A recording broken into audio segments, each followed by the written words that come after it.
اعوذ باللہ من الشیطان الرجیم بسم اللہ الرحمن الرحیم الف لام میم صاد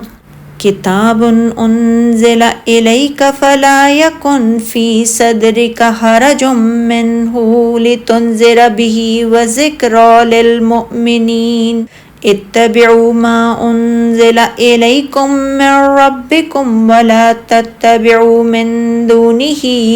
اولیاء قلیلا ما تذکرون۔ الف لام میم صاد۔ اے نبی صلی اللہ علیہ وآلہ وسلم، یہ کتاب آپ کی طرف نازل کی گئی ہے، اس سے آپ کے سینے میں کسی قسم کی تنگی نہیں ہونی چاہیے تاکہ آپ اس کے ذریعے سے لوگوں کو ڈرائیں، اور یہ مومنوں کے لیے نصیحت ہے۔ تم اس ہدایت کی پیروی کرو جو تمہارے رب کی طرف سے تمہاری طرف نازل کی گئی ہے، اور تم اس کے علاوہ اور دوستوں کی پیروی نہ کرو، تم بہت ہی کم نصیحت حاصل کرتے ہو۔ اے نبی صلی اللہ علیہ وآلہ وسلم، یہ کتاب جو آپ پر نازل کی گئی ہے،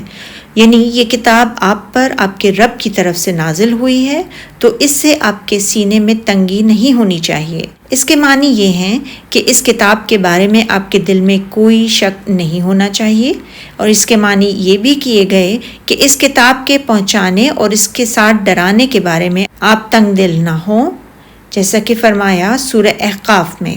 بس جس طرح دوسرے عالی ہمت پیغمبر صبر کرتے رہے ہیں اسی طرح آپ بھی صبر کریں، اور یہاں فرمایا تاکہ آپ اس کے ذریعے سے ڈرائیں، یعنی ہم نے یہ کتاب آپ کی طرف اس لیے نازل کی ہے تاکہ اس کے ساتھ آپ کافروں کو ڈرائیں، اور یہ ایمان والوں کے لیے نصیحت ہے۔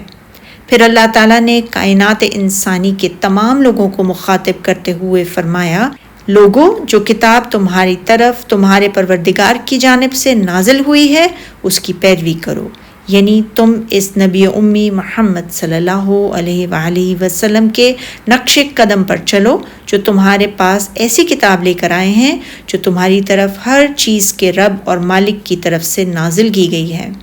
اور اس کے سوا اور رفیقوں کی پیروی نہ کرو،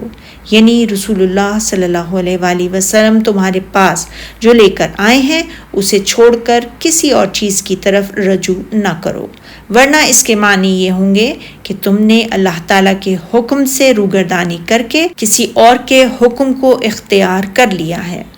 تم کم ہی نصیحت قبول کرتے ہو۔ یہ فرمان اسی طرح ہے جیسے فرمایا سورہ یوسف میں، اور بہت سے آدمی گو آپ کتنی ہی خواہش کریں ایمان لانے والے نہیں ہیں، اور فرمایا سورہ انعام میں، اور اکثر لوگ جو زمین میں آباد ہیں گمراہ ہیں، اگر آپ ان کا کہا مان لیں گے تو وہ آپ کو اللہ کے راستے سے گمراہ کر دیں گے، اور فرمایا سورہ یوسف میں، اور ان میں سے اکثر لوگ اللہ پر ایمان رکھنے کے باوجود مشرک ہی ہیں۔ سبحانک اللہم و بحمدک، اشہد ان لا الہ الا انت، استغفرک و اتوب الیک۔